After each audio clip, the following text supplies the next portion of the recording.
ನನಗೆ ಭಾಳ ಸಂಕಟ ಆಗುವಂಥ ಒಂದು ವಿಚಾರ ಏನಂದರೆ, ನಾನು ಒಬ್ಬ ಮಹಿಳೆಯಾಗಿ ಇವತ್ತು 2 ಬಾರಿ ಮುಖ್ಯಮಂತ್ರಿಗಳಾಗಿರ್ತಕ್ಕಂಥ ಸನ್ಮಾನ್ಯ ಮುಖ್ಯಮಂತ್ರಿಗಳು ಅವರ ಪತ್ನಿ ಪಾರ್ವತಮ್ಮನವರು, ಶ್ರೀಮತಿ ಪಾರ್ವತಮ್ಮ ಸಿದ್ದರಾಮಯ್ಯನವರು ಇವತ್ತು ಎಲ್ಲೂ ಸಹ ನಾನು 2 ಬಾರಿ ಮುಖ್ಯಮಂತ್ರಿಗಳಾಗಿರ್ತಕ್ಕಂಥ ಪತ್ನಿ ಅನ್ನೋ ಒಂದು ಧೋರಣೆ ಆಗಿರ್ಬೋದು, ಅಹಂಕಾರ ಆಗಿರ್ಬೋದು, ಹಮ್ಮನಾಗಿರ್ಬೋದು ಎಲ್ಲೂ ತೋರಿಸ್ಕೊಂಡಿಲ್ಲ ಆ ಮಹಾತಾಯಿ. ಆಕೆ ಸರಳ ಸಾಮಾನ್ಯಳಾಗಿ ಸಾಮಾನ್ಯಳಾಗಿ ಇವತ್ತು ತಿರುಪತಿಗೆ ಹೋಗಲಿ ಅಥವಾ ಚಾಮುಂಡೇಶ್ವರಿ ದೇವಸ್ಥಾನಕ್ಕೆ ಹೋಗಲಿ ಆ ಮಹಾತಾಯಿ ಜನಸಾಮಾನ್ಯರ ಸರದಿ ಸಾಲಿನಲ್ಲಿ ನಿಂತ್ಕೊಂಡು ಹೋಗಿ ದರ್ಶನ ಮಾಡ್ಕೊಂಡು ಬರ್ತಾರೆ. ಈ ರೀತಿಯಾದಂಥ ಒಂದು ಸರಳತೆ ಇರ್ತಕ್ಕಂಥ ಒಂದು ಕುಟುಂಬವನ್ನು, ಒಬ್ಬ ಮಹಿಳೆಯನ್ನು ಬೀದಿಗೆ ತರ್ತಕ್ಕಂಥ ಒಂದು ನೀಚ ರಾಜಕಾರಣಕ್ಕೆ ಇಳಿದಿರ್ತಕ್ಕಂಥದ್ದು ಇದು ದೇವೇಗೌಡರು ಮತ್ತು ಅವರ ಒಂದು ಕುಟುಂಬ ಗುಣ ಹೇಗಿದೆ, ಅವರ ಒಂದು ಮಹಿಳೆ ಬಗ್ಗೆ ಇರ್ತಕ್ಕಂಥ ಅವರ ಒಂದು ನಡೆ ಹೇಗಿದೆ ಅನ್ನೋದನ್ನು ಮೇಲ್ನೋಟಕ್ಕೆ ಕಾಣಿಸೋ ರೀತಿಯಲ್ಲಿ ನೀವೆಲ್ಲ ನೋಡ್ಬೋದು. ಇವತ್ತು ನೀವೇ ಹೇಳಿದ ಹಾಗೆ ಸಿದ್ದರಾಮಯ್ಯನವರು ಎಲ್ಲ ವರ್ಗದ ನಾಯಕರು, ಎಲ್ಲ ಸಮುದಾಯದ ಮೇಲ್ವರ್ಗ, ಕೆಳವರ್ಗ, ಮಧ್ಯಮ ವರ್ಗ ಅನ್ನೋದು ಏನೂ ಇಲ್ಲ. ಈ ಸಮಾಜದಲ್ಲಿ ಇರ್ತಕ್ಕಂಥ ಧ್ವನಿ ಇಲ್ಲದ ಕಟ್ಟ ಕಡೆಯ ಬಡವರ ಪರವಾಗಿ ಅವರು ಕೆಲಸ ಮಾಡ್ತಿದ್ದಾರೆ.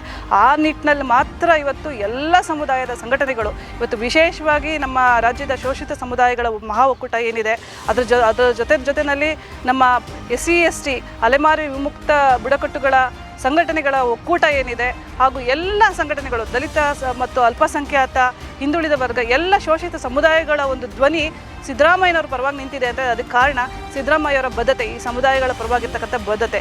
ಹಾಗಾಗಿ ಇವತ್ತು ಯಾವುದೇ ರಾಜಿ ಇಲ್ದಲೇ ಇನ್ನೂ ಉಗ್ರವಾಗಿ ಈ ಸಂಘಟನೆಗಳೆಲ್ಲ ಹೋರಾಟ ಮಾಡ್ತವೆ ಅಂತ ನಾನು ಈ ಸಂದರ್ಭದಲ್ಲಿ ಹೇಳಲಿಕ್ಕೆ ಇಚ್ಛೆಪಡ್ತೇನೆ. ಇವತ್ತು ರಾಜ್ಯದ ಮೂಲೆಗಳಲ್ಲಿ ಬೀದರು, ಗುಲ್ಬರ್ಗ, ಬಳ್ಳಾರಿ, ಮೊನ್ನೆ ಶಿವಮೊಗ್ಗ, ದಾವಣಗೆರೆ, ಇವತ್ತು ನಮ್ಮ ಬೆಂಗಳೂರಿನ ಫ್ರೀಡಮ್ ಪಾರ್ಕ್ನಲ್ಲಿ ಅತ್ಯಂತ ಹೆಚ್ಚಿನ ಜನಸಂಖ್ಯೆ ಸೇರಿಕೊಂಡು ಇವತ್ತು ಏನು BJP ಮತ್ತು JDS ಮೈತ್ರಿ ಸರ್ಕಾರ ಏನಿದೆ ಅದ್ರ ವಿರುದ್ಧ ದೊಡ್ಡ ಬೃಹತ್ ಪ್ರತಿಭಟನೆಯನ್ನು ಮಾಡಿದ್ದೀವಿ.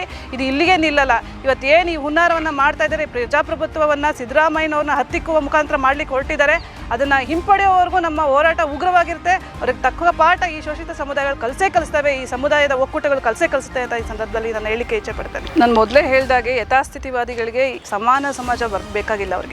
ಅವರಿಗೆ ತಳಮಟ್ಟದಲ್ಲಿರೋರು ತಳಮಟ್ಟದಲ್ಲೇ ಇರಬೇಕು, ಮೇಲ್ವರ್ಗದವರು ಮೇಲ್ಗಡೆನೇ ಇರಬೇಕು. ಈ ಒಂದು ಶ್ರೇಣೀಕೃತ ವ್ಯವಸ್ಥೆಯನ್ನು ಪರಿಪಾಲಿಸ್ಕೊಂಡು ಬಂದಿರತಕ್ಕಂಥವ್ರು ಇವರು. ಇವತ್ತು ಉದಾಹರಣೆಗೆ ನಾನೇ ಹೇಳ್ತಾ ಇದ್ದೀನಲ್ಲ, ನಾನು ಒಬ್ಬ ಅಲೆಮಾರಿ ಸಮುದಾಯದ ಕೊರಮ ಸಮುದಾಯಕ್ಕೆ ಸೇರಿದಂಥ ಹೆಣ್ಮಗಳು.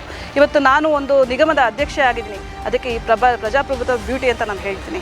ಆ ಪ್ರಜಾಪ್ರಭುತ್ವವನ್ನು ಗೌರವಿಸುವಂಥ ಕೆಲಸವನ್ನು, ಅವಕಾಶಗಳನ್ನು ಕಲ್ಪಿಸ್ಕೊಳ್ಳೋದು ಏನು ಸರ್ಕಾರದ ಆದೇಶಗಳ ಮುಖಾಂತರ, ಪಾಲಿಸಿಗಳನ್ನ ಮುಖಾಂತರ ಮಾಡಿರ್ತಕ್ಕಂಥದ್ದು ನಮ್ಮ ಸಿದ್ದರಾಮಯ್ಯನವರು. ಉದಾಹರಣೆಗೆ 2016ರಲ್ಲಿ ಅವರು ಮೊದಲನೇ ಬಾರಿಗೆ ಮುಖ್ಯಮಂತ್ರಿಗಳಾದಾಗ SC ST ಅಲೆಮಾರಿ ಕೋಶವನ್ನು ಮಾಡ್ತಾರೆ. ಅದಾದ ನಂತರ 22ರಲ್ಲಿ ಅಲೆಮಾರಿ ನಿಗಮ ಆಗಿದೆ. ಇವತ್ತು ನಾನು ಪ್ರಪ್ರಥಮ ಅಧ್ಯಕ್ಷೆಯಾಗಿ, ಅಲೆಮಾರಿ ನಿಗಮದ ಅಧ್ಯಕ್ಷೆಯಾಗಿ ಒಬ್ಬ ಅಲೆಮಾರಿ ಸಮುದಾಯದ ಹೆಣ್ಮಗಳ ಕೆಲಸ ಮಾಡ್ತಿದ್ದೀನಿ ಅಂತಂದರೆ ಈ ಹೆಗ್ಗಳಿಕೆ, ಇಂಥ ಒಂದು ಕಾರ್ಯಕ್ರಮಗಳು, ಇಂಥ ಒಂದು ಅದ್ಭುತವಾದ ಕಾರ್ಯಕ್ರಮಗಳು, ಉತ್ತಮವಾದ ಕಾರ್ಯಕ್ರಮಗಳು ಕೊಡೋದಕ್ಕೆ ಸಾಧ್ಯವಾಗಿರ್ತಕ್ಕಂಥ ಕಾಂಗ್ರೆಸ್ ಪಕ್ಷಕ್ಕೆ, ಸಿದ್ದರಾಮಯ್ಯ ನಾಯಕರಿಗೆ.